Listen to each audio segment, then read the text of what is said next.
I think that now is a great time for dealerships and leadership and managers and consultants, really every team member, to look back at last year and say, hey, what did I do really well? Right. Because we all did things well. And I don't think sometimes we take a second and say, hey, I'm pretty proud. I did a nice job with this. And we need to do that because we want to keep those things going.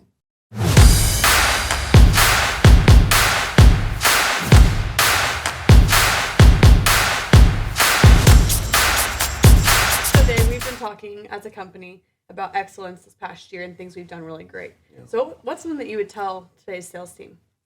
So I'm glad you brought that up. So I think at the holidays, Christmas, New Year break, there's a lot of time, to think about things, right? Think about yourself, where you are and where you're going. I think it's natural. I think that's where New Year's resolutions came from, right? It's like looking back and then looking forward, right? So I think that now is a great time for dealerships and leadership and managers and consultants, really every team member, to look back at last year and say, hey, what did I do really well? Right. Because we all did things well. And I don't think sometimes we take a second and say, hey, I'm pretty proud. I did a nice job with this. And we need to do that because we want to keep those things going, right? So we want to keep those areas of excellence going. So I think spend some time, I would say to all the sales team, spend some time looking back.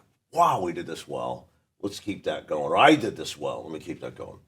And then there's things when you look back that you're like, I wish I had to this. I'm not sure that I took full advantage of my opportunity. Definitely. So we call it area of opportunities, right? We've always done that. Yeah. And I always tell you in private that that's where I sucked, right? I don't want to suck less. But we don't want to be that negative. So we look back and say, here's the areas of excellence, things I want to keep going. Here's the areas I struggled with. Right. Maybe that's opportunities I missed.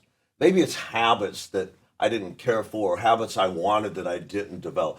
What is it that I could, if I could go back and redo last year, what would I want? And that's what we call areas of opportunity. So now we're in this transition stage. We're moving into January. Isn't it a great time to maybe log, here's my areas of excellence. I want to keep that going. And here's things I think if I improved these things, my life would change. Right. I'd be more of a benefit to others.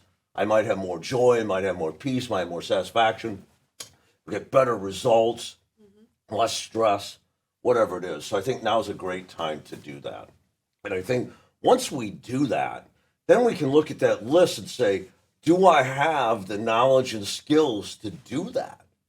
And if I don't, where do I go to get it? Does that make sense? We created the playbook for people specifically that look back and say, I need to be a better closer. I need to build more value. I need to build better relationship where the customer feels comfortable telling me their story, whatever it is, that they could go to the playbook and solve that problem, right? But there's other things like daily habits and schedules. Maybe there's personal thing, maybe from diet to exercise to whatever. And so you want to go out there and find someone who can help you to walk alongside you. I look for people that are doing things really well and ask them, hey, how'd you get there, right? The old saying, be curious, not judgmental, is really important, right? Be curious. How did you get that? I want what you have. So I think, Grace, now's a great time for us all to say, man, I did some great things last year, and this year is going to even be better because I'm going to take my areas of opportunity and I'm going to improve them.